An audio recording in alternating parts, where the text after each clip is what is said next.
وزیر اعلیٰ خیبر پختونخوا سہیل آفریدی کا راولپنڈی کے گورکھپور ناکے پر جاری دھرنا ختم کرنے کا فیصلہ۔ ذرائع کے مطابق علامہ ناصر عباس اور محمود خان اچکزئی کے ساتھ مشاورت میں منگل کو دوبارہ اڈیالہ آنے کی تجویز پر اتفاق۔ فیملی ملاقات کے موقع پر کارکنوں کو بھی آنے کی کال دی جائے گی۔ محمود اچکزئی نے میڈیا کو بتایا کہ وزیر اعلیٰ کے پی صبح بانی پی ٹی آئی سے ملاقات نہ کرانے کے معاملے پر ہائی کورٹ جائیں گے۔ ذرائع کا کہنا ہے کہ وزیر اعلیٰ کے پی نے اپوزیشن اتحاد کو دھرنے سے متعلق آگاہ ہی نہیں کیا۔ دھرنے کے 4 گھنٹے بعد اپوزیشن اتحاد کی قیادت سے ریسکیو کرنے کے لیے رابطہ کیا گیا۔ سہیل آفریدی چاہتے تھے کہ اپوزیشن اتحاد کی قیادت دھرنا ختم کرنے کا اعلان کرے۔ واشنگٹن میں وائٹ ہاؤس کے قریب فائرنگ سے 2 نیشنل گارڈز کے شدید زخمی ہونے کے بعد ایف بی آئی کی ریاست واشنگٹن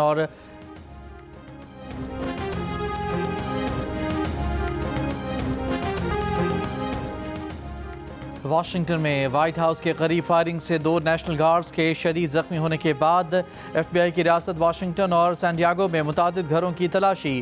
ڈائریکٹر ایف بی آئی آکاش پٹیل نے بتایا کہ تفتیش کاروں نے ریاست واشنگٹن میں مشتبہ شخص کے گھر سے سیل فون، لیپ ٹاپ اور آئی پیڈز قبضے میں لیے۔ فائرنگ کی وجوہات جاننے کے لیے گرفتار افغان شہری رحمان اللہ لاکھنوال کے رشتہ داروں سے بھی تفتیش کی گئی۔ امریکہ کا افغان باشندوں کی امیگریشن کی درخواستوں پر مزید کام، غیر معینہ مدت تک روکنے اور بائیڈن دور میں افغانستان سے امریکہ آنے والے ہر غیر ملکی کی دوبارہ جانچ پڑتال کا حکم۔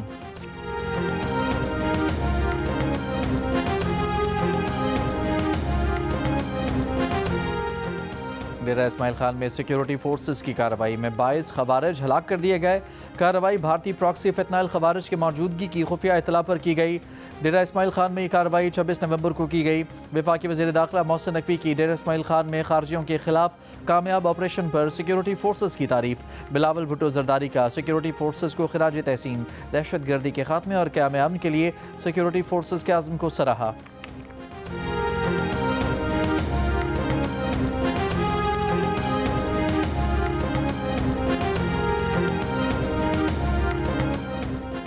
افغانستان سے تاجکستان کی سرحد پر ڈرون حملے میں 3 چینی شہری ہلاک ہو گئے۔ تاجکستان کی وزارت خارجہ کے مطابق 26 نومبر کی رات افغانستان سے تاجکستان کے جنوب میں ایک چینی کمپنی پر ڈرون حملہ کیا گیا۔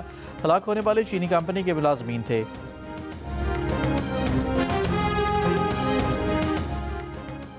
پاکستان کی تاجکستان میں چینی شہریوں کے قتل کی مذمت۔ دفتر خارجہ کے بیان میں کہا گیا ہے کہ چینی شہریوں پر دہشت گرد حملہ بزدلانہ فعل ہے۔ حملے میں ڈرون کے استعمال سے خطرے کی سنگینی واضح ہوتی ہے۔ پاکستان بھی افغان سرزمین سے ہونے والی دہشت گردی کا شکار رہا ہے۔ افغان سرزمین کا دہشت گردی کے لیے استعمال انتہائی تشویشناک ہے۔ وفاقی وزیر سینیٹر ڈاکٹر مصدق ملک نے کہا ہے کہ تحریک انصاف کے رہنماؤں نے اگر بانی تحریک انصاف سے ملاقات کرنی ہے تو ہمارے ساتھ بات چیت کریں۔ پروگرام کیپٹل ٹاک میں تحریک انصاف کے شہرام ترکئی نے کہا کہ اگر حکومت کے پاس اتھارٹی ہے تو تحریک انصاف بات چیت کے لیے تیار ہے۔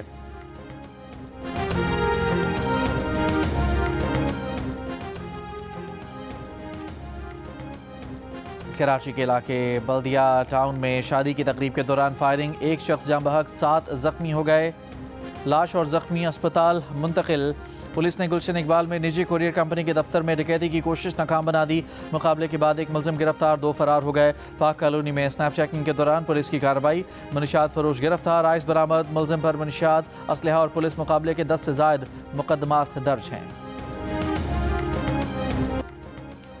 آصفہ بھٹو زرداری سے متحدہ عرب امارات کے قونصل جنرل کی ملاقات۔ خواتین کو بااختیار بنانے، تعلیم، صحت عامہ اور بچوں کے حقوق کے امور پر تبادلہ خیال کیا گیا۔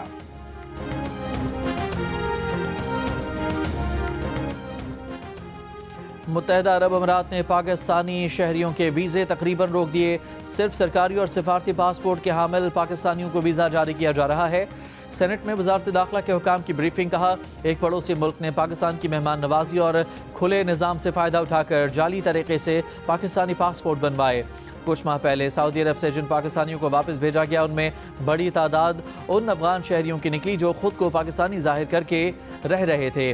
61 ممالک میں 21,647 پاکستانی مختلف جرائم میں قید ہیں۔ پاکستانی پاسپورٹ پر متحدہ عرب امارات اور سعودی عرب میں پابندی لگنے کے قریب تھی۔ اگر یہ پابندی لگ جاتی تو اسے ہٹوانا بے حد مشکل ہوتا۔ دوسری جانب کراچی میں متحدہ عرب امارات کے قونصل جنرل بقیت عتیق رمیسی نے پاکستانی شہریوں کو ویزے جاری نہ کرنے کی خبر کی تردید کر دی ہے۔ کہا کہ 3 سال میں ویزے حاصل کرنے والوں کا اتنا رش نہیں دیکھا گیا جتنا اب ہے۔ عالمی منظرنامے پر بھارت کی ایک اور سبکی۔ بھارتی وفد آکسفورڈ یونین کے تصدیق شدہ مباحثے سے عین وقت پر دستبردار ہو گیا۔ پاکستان کو بلا مقابلہ کامیابی مل گئی۔ مباحثے کا موضوع بھارت کی پاکستان پالیسی صرف عوامی جذبات بھڑکانے کی حکمت عملی تھا۔ پاکستان ہائی کمیشن لندن کے مطابق ہائی کمشنر ڈاکٹر محمد فیصل مباحثے کے لیے لندن میں موجود تھے، لیکن بھارت مباحثے سے بھاگ گیا۔ میڈیا پر پاکستان مخالف پروپیگنڈا کرنے والے بھارتی تجزیہ کاروں کو جب کھلی بحث کا موقع ملا تو غائب ہو گئے۔ پاکستان نے دلیل، مکالمے اور قانونی موقف سے بحث جیتنے کی تیاری کی۔ بھارت نے بحث شروع ہونے سے پہلے ہی ہتھیار ڈال دیے۔ آکسفورڈ یونین کے مباحثے میں بھارتی وفد کی عدم شرکت ان کے اپنے عوام کے سامنے بھی سوالیہ نشان بن گئی۔ آکسفورڈ یونین جیسے غیر جانبدار فورم پر بھارتی بیانیے کی کمزوری بے نقاب ہو گئی۔ بھارتی طلباء کی اکثریت کے باوجود بھارتی وفد نے ووٹ کا سامنا کرنے سے انکار کیا۔ بھارتی مقررین نے ممکنہ شرمندگی سے بچنے کے لیے پہلے سے طے شدہ مباحثہ خود ہی سبوتاژ کر دیا۔ سکھوں کی عالمی تنظیم سکھ فار جسٹس نے سندھ کے بارے میں بھارتی وزیر دفاع کا بیان گیدڑ بھبکی قرار دے دیا۔ سکھ فار جسٹس تحریک کے رہنما گرپتونت سنگھ نے کہا کہ بھارتی وزیر دفاع کی سندھ پر قبضے کی دھمکی پر پاکستان کو پاک فوج میں سکھوں کی بھرتی کا راستہ کھولنا چاہیے۔ سکھ رضاکاروں کی خصوصی فہرست اور ایک سکھ دفاعی یونٹ بنائی جائے جس کی تعیناتی خاص طور پر سندھ میں کی جائے۔ پاکستان اندراج کا پروٹوکول جاری کرے تو دنیا بھر کے ہزاروں سکھ شامل ہونے کو تیار ہیں۔ بھارتی فوج میں شامل سکھ فوجی بھارت کا ساتھ دینے سے انکار کر دیں۔ عالمی قوانین میں فوجی کو حق ہے کہ وہ اپنی ضمیر کی بنا پر کسی جنگ میں جانے سے انکار کر سکتا ہے۔